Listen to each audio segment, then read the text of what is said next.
Community Action Ride System, or CARS. This is Newsmakers. I'm your host, Lisa Oligas. In this edition, we look at the need for public transportation in Joplin and the surrounding area and the latest effort to fill the gap. It's called CARS, Community Action Ride System. Joining us to explain how it will work is Kavanaugh Studevin, Community Organizer for Economic Security Corporation, and Dwayne Dreiling, Executive Director of the United Way of Southwest Missouri and Southeast Kansas. Thank you both for being here. Yeah, thanks for having us. Yes, thank you. Well, we do know that Joplin shut down the trolley system and has a need for a program such as this for their entire service area. So let's talk about the need and this new approach to public transportation. Kavanaugh, what did the 2023 Community Need Assessment tell you about need? Well, it really just told us, that transportation is a top 3 need in the community. And it wasn't just the 2023 CNA that Economic Security always does. We do it every 3 years, and it's honestly been a top 3 need the last 3 assessments.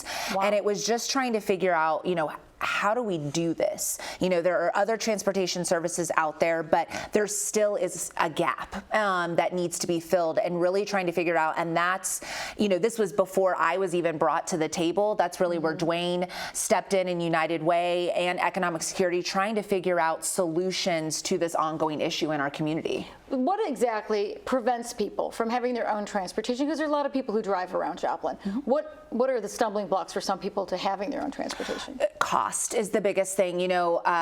Some data that proved in this CNA, we survey the clients that we serve at ESC, our board of directors, community members, we do focus groups, and 59% said they can't even afford car insurance. So you take car insurance out of it, and that's such a financial issue. You can't afford it, but then if you can't afford car insurance, how can you afford gas and maintenance and maybe a down payment, and then you've got a car payment, and then you've got taxes and all of these things. And so what a lot of families and individuals will try to do is, they'll try to get rides with family members. They'll maybe try to use a taxi service, but then that's also, can be costly for a family that's living on a fixed income and really doesn't have that extra funds. And so, again, trying to come up with a really a solution, but a unique solution too, because every county has its own barriers in terms of roads, really rural areas compared to, our Joplin area.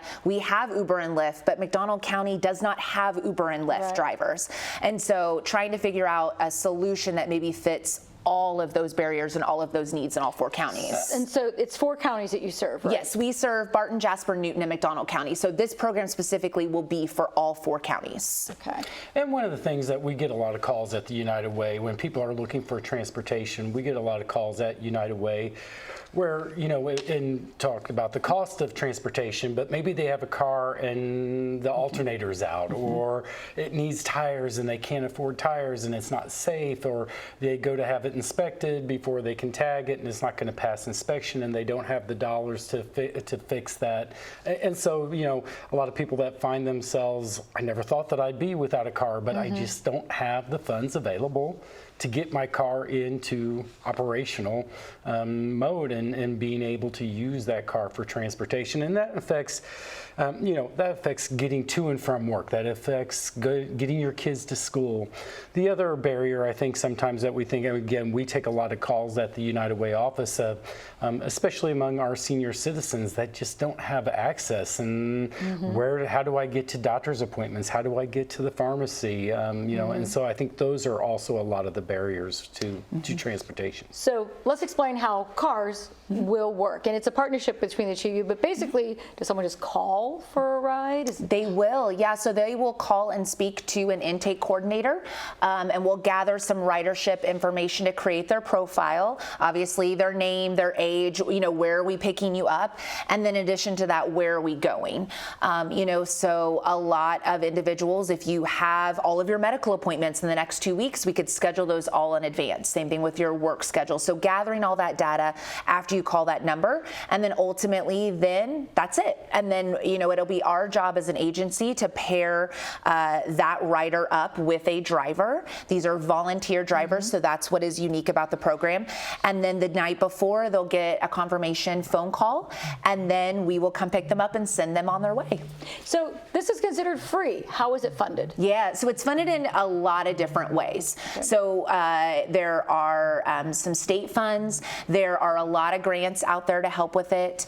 And then we also have community support and partnerships through, for an example, is Arvis Foundation recently just pledged a very generous donation. So, you know, you've got all sorts of different funding sources coming in to fund a program like this. And so you got to get creative as an agency to do so. Okay. So people in all 4 counties can access this. Does that mean, Dwayne, you will need volunteers from each county? Absolutely, and that's kind of the push. You know, when we first started talking, it's like, you know, we talked about what this partnership looks like, and United Way is kind of, you know, that volunteer clearinghouse for the community, and putting our stamp on this and really saying, if you're looking for a good volunteer opportunity, this is a way to give back to your community and be part of the solution to volunteering in our community and being that volunteer driver for somebody. You know, it's a great opportunity for somebody wanting to give back to those that can't get to and from the doctor's appointment, can't get to and from the pharmacy, even work or different things. That's the beauty of this program, is it's not limited to what your needs are. I mean, you mentioned medical appointments, but what are some of the other things respondents have said, oh, I will use it for this? Oh, yeah. I mean, employment has been a big one. A lot of it is personal errands. I mean, they're wanting to either, you know, get out to community centers. Senior centers is a big one. You know, we've been surveying the senior citizen community, and, you know, when really COVID happened, everything shut down. Well, a lot of our senior citizens are still stuck at home. And, you know, area agency on agency hasn't really seen those numbers go up to pre-COVID numbers, and so this could help them get back out and socialize. But then, you know, going to the pharmacy or going to the grocery store, having great access to good quality food is a big barrier in a lot of our counties that don't have supermarkets or they don't have Walmart, and so they do the best that they can. And so that's really unique about this program also, is that we can make multiple stops. Like I said, there's transportation services out there, but a lot of times you can only go from point A to point B. That's it. And then if you need to go an extra stop, you got to schedule a ride again, and then they have to come and get you. Whereas this, we can take you to work, and then on your way home, pick up that prescription, go to the grocery store, and then take you home. We'll be able to make multiple stops for someone. Makes it very personalized then. Exactly, yeah. So we're going to take a break, but when we come back, we learn how this transportation option benefits the community as a whole and see what it takes to volunteer.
Welcome back to Newsmakers, where we are learning about the new CARS program from Economic Security Corporation in partnership with the United Way. Our guests are Kavanaugh Stuttevan with the Economic Security Corporation and Dwayne Dreiling with United Way.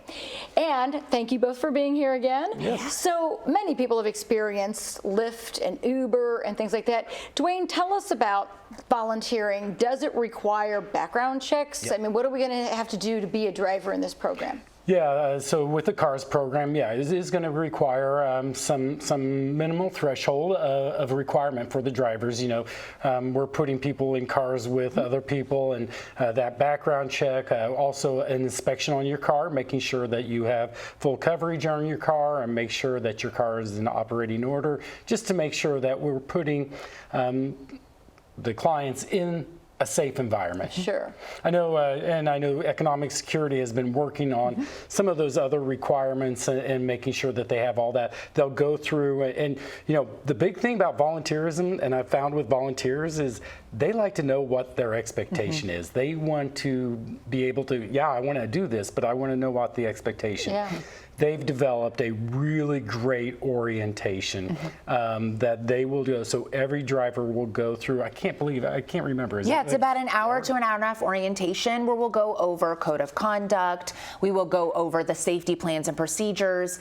Code of conduct, not just for a volunteer driver, but also the rider. So they also know what to expect. And they can also voice that to the riders. We'll get them acclimated with the software assisted rides that we will be using.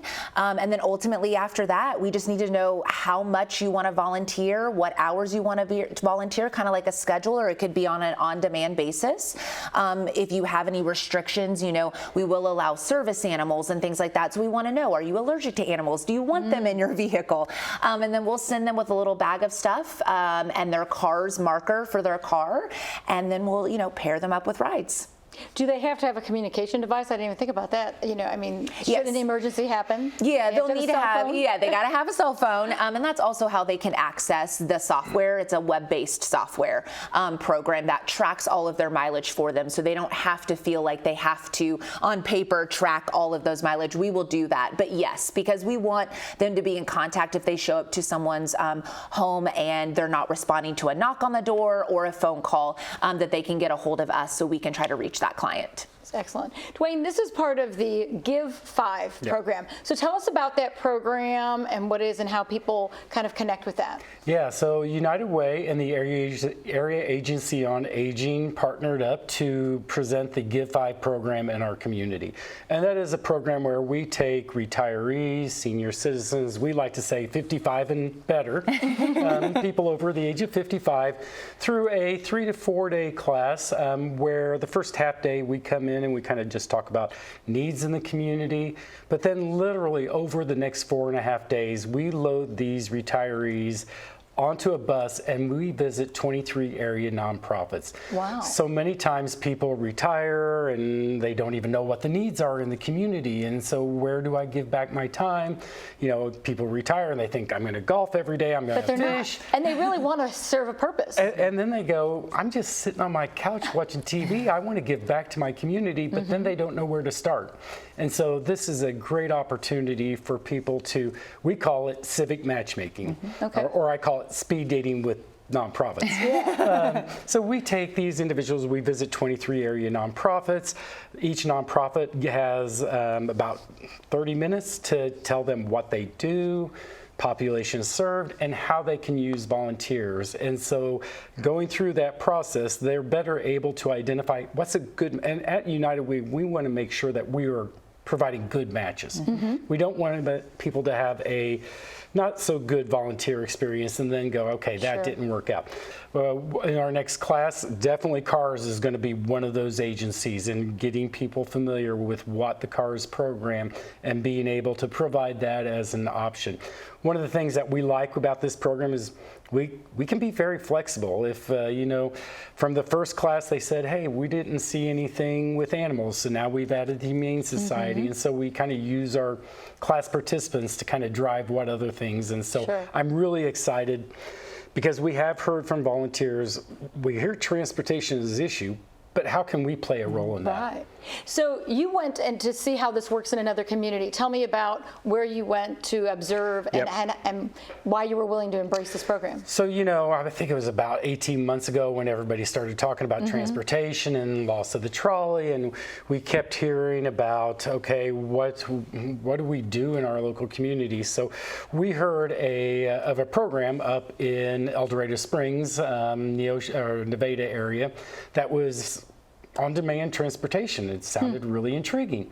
So United Way staff, we got in the car and drove up and said, tell us about this program. And after coming back, and very similar, or it's really identical to this program, or very similar to this program, we came back and we were like, I think this might be a really good solution for our community, that, you know, we can look to that Uber model, but using volunteers, and how do we track, and how do we reimburse, and everything. And so we came back and scheduled a meeting with Ryan at Economic Security Corporation, got with them and said, you know, this might be something. And that's the beauty. And it works really well in El Dorado Springs? It works very well. We came back from there really inspired by what, you know, some of the things that I never even thought of, like some of the volunteers they'll register 2 vehicles. They'll maybe register their 4-wheel drive vehicle if they're going out into the country, if they're going out into a rural area. But then if they're taking somebody from Nevada to Joplin Hospital, they maybe take a more economical car. So registering. So learned a lot during that visit. We were there for probably 3 hours, and I was like, oh my gosh, this is really cool. And so the beauty of having relationships like United Way is, we came back and we had that meeting with Ryan. They just picked it up and ran with it. Well, and it's perfect too, because that specific program, they also help. So they're a community action partner like Economic Security, and so we're already within a network of sharing. And you know, there's over 1,000 of us in the United States, and so they also helped another community action partner. We found out then later up in St. Louis that is also doing the program. Excellent. And you know, they're total altogether between both programs, they're 3 years in, and they are doing, you know, in January alone this year, they did 37,000 miles in 1 month. Wow. So we know it to be a tried and true program, and it's just bringing it to the community is what ESC is doing. So let's talk about, you mentioned reimburse. So let's talk about what the driver gets. Do they get paid, or do they get mileage? So they are volunteering driving, so they're using their own vehicle, but we are going to reimburse them at the federal mileage rate. And so we will do that just like we would anybody else, sort of, you know, direct deposit they'll set up with us. It'll be part of the training, and then they'll get reimbursed for that mileage every 2 weeks. So there's a little incentive to also volunteering and making an impact in your community. So how can this benefit the community as a whole, overall? I mean, you know, you mentioned some people may need this to get to work.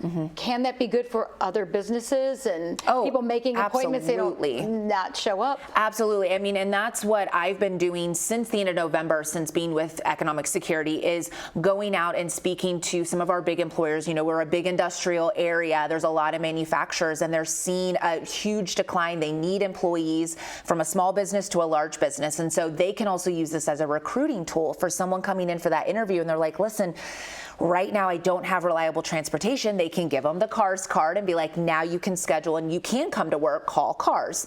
It's same thing with medical appointments. You know, we've talked to the healthcare systems. They've seen a decline in patients showing up for procedures that are so vital, like dialysis. That, you know, some people go to once a week. And so getting people back to this, creating a healthy lifestyle, I think there'll be an economical boost. I mean, it's a full circle. And then really ultimately, you know, this isn't meant to be a solution. This is just filling a gap that we see in the community, you know, and the hopes is that, you know, we have someone or a family, you know, we have over 1,400 households within our 4 counties that do not have a vehicle. Wow. And it's a lot. And so to see, you know, we're hoping that they'll use the service, and it's all about, you know, changing that cycle, breaking that cycle. If they can maybe get a better paying job because they're using this service, and then, you know, then they're saving up to buy their own vehicle. That's really what it's all about. Is just really, you know, helping out our community, help those that need this service, but then also long term, it's going to help them in the long run. Well, you mentioned, you know, talking with the medical facilities and about appointments, and you're trying to engage in creating partnerships. Tell us a little bit about the partnerships, and especially the one like with Freeman and other hospitals. Yeah, so you know, we've just been working with a lot of our big community partners that, you know, give back to the community a lot, whether that be through grants and foundations and financial support. We have a lot of partnerships, you know, with volunteers. United Way is one of them, though it's a very organic partnership and it evolves. But, you know, we have a lot of people and a lot of businesses and organizations trying to do this on their own. And if we can all come together together and ESC facilitate the CARS program, but funnel those volunteers that are already trying to help out in that organization through this program. But you even have, like with Freeman, they said they would reimburse. Exactly, working out mileage. MOUs about, you know, reimbursing those mileages to and from the clinics and the hospitals any way possible. You know, really, it's going to take more than just Economic Security and United Way to really do this program. It is a 4-county effort, and that's what we're looking for in the partnerships. Excellent. All right, we're going to take another break. You're planning an awareness event. We're going to talk about that shortly, and when we come back, we'll find out about a free awareness event for the CARS program called Drive to Thrive. We'll be back.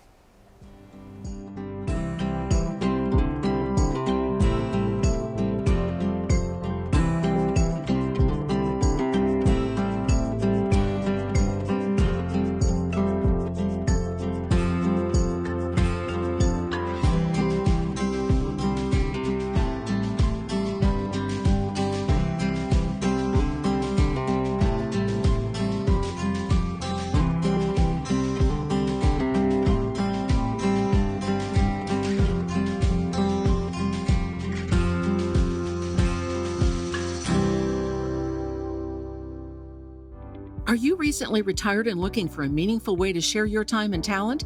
Join Give 5. The Give 5 Civic Matchmaking Program is connecting retired baby boomers with meaningful volunteer opportunities. Join Give 5 and you'll also meet new people, learn more about your community, and have fun. Come find your passion and purpose while doing something good to help others. New classes are forming soon. To learn more, visit give5program.org. Welcome back to Newsmakers, where we are focusing on the new CARS program, which stands for Community Action Ride System. We're here again with Kavanaugh Studovan and Dwayne Dreiling. You have a big event coming up to at least tell people about the CARS program. Tell us about this big awareness event. Yeah, Drive to Thrive. So on Saturday, April 13th from 11 to 4 in Landreth Park, we are just going to have a free, open, community fun event where we will be kicking off, obviously, CARS. We want everybody to know about it. So we'll have all the fun things that all the community events do. We'll have food trucks, we've got bounce houses, we've got a car show, but the most important thing is we're going to have area nonprofits there as well, and talking about all of the services available within the community. And they'll be doing some games and fun free things, and then for the CARS program, that's where we'll be able to sign up. We have our software, so we will sign up volunteers on the spot, get that information started. Same thing with riders, as we'll start to be able to start scheduling rides, answer all of those questions. We just wanted to do something fun for the community, get all of our area organizations involved as well, to sort of kick off what is going to be a May launch for CARS. So when they sign up, can they sign up for a shift or being on call? I mean, how will that system eventually work out? It can be both. I mean, ultimately, we're really looking for volunteers that would do sort of a shift and would have, you know, I want to volunteer every Monday, Wednesday, and Friday from 9 to noon. Like, that's going to help out the program tremendously. But then we also need volunteers that want to be an on-demand volunteer. You know, they kind of let us know what their general availability is, but they, you know, those that we know we might be able to call a couple hours before a ride and be able to schedule it. So we really need both, which is why, you know, volunteers, anybody interested in volunteering should call United Way. They will get us the information and that referral. They can also call Economic Security. There's so many ways to get involved with the program. So it obviously starts small. It's starting in May. Do you already have people interested? Do you already have people signing up from both sides, or, you know, we do. interest? At least on the Economic Security website under services, we do have a CARS landing page, and we do have a running form right there. So if you're interested in driving, you can go ahead and fill it out. But we also want to know, are you going to want to ride? And we want to know, what county do you reside in? You know, we're excited to announce we have interested volunteers in every county. That's great. So that makes me very, very excited. But then we also have some hot spots of riders. We have, you know, what county they're from and maybe where they might be going. So that helps us figure out the scale of this program when we first launch it. Well, one of the things you had mentioned on your website, it talks about the fact that some people might need to go from a smaller town to a bigger town to shop.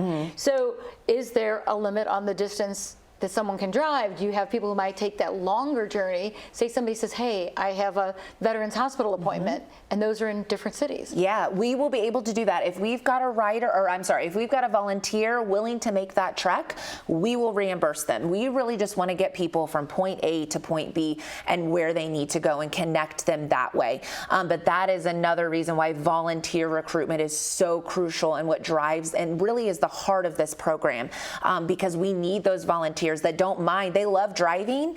You want to go on a road trip to Springfield? Let's do it, because we've got someone that needs to go there for a specialty appointment. And so there really is, the sky's the limit.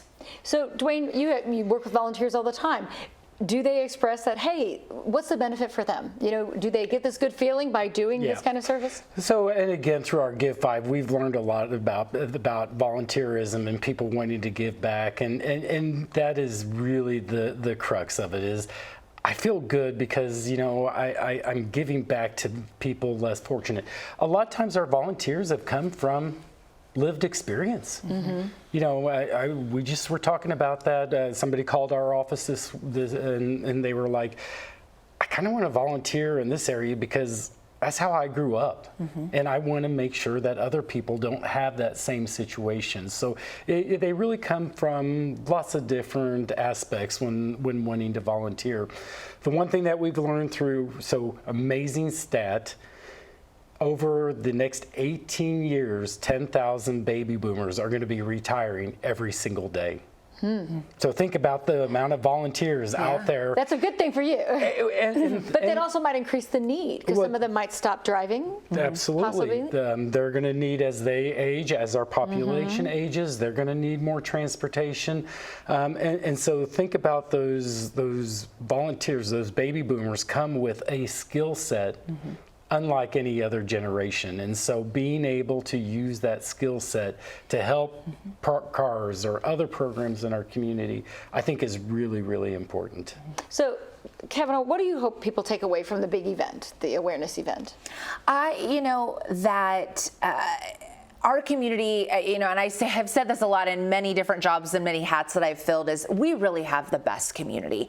And that's what we want to showcase through, other nonprofit organizations sharing about the services and the different programs, and also how you can volunteer at those organizations as well. But we want people to know that CARS is coming. We've been talking about it for a while. We officially announced it in December.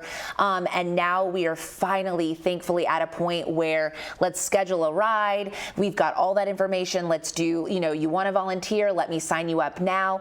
And just really, get that hype and that launch going about I'm very excited about this service. We know it's a need, and I'm really excited to see that data that we'll be able to track, and really be able to share that data with the community, is that all of you are making this possible.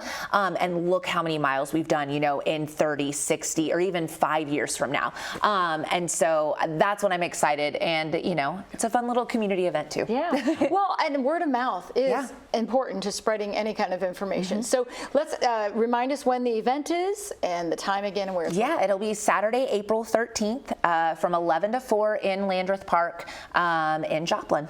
And if someone wants to volunteer, one more time, they can call United Way? Call United Way or go to the landing page at Economic Security. Again, United Way is kind of, everybody knows United Way is kind of that easy. Call United Way. So just reach out to us and we'll get you connected. If you're interested in the Give 5 program and learning more, again, reach out to United Way. All right. Thank you, Dwayne Dreiling. Thank you, Kevin. Thank you. That wraps up this edition of Newsmakers. We hope you will take time to learn more about the CARS program April 13th. I'm Lisa Oligas. Thanks to our guests, and thank you for watching.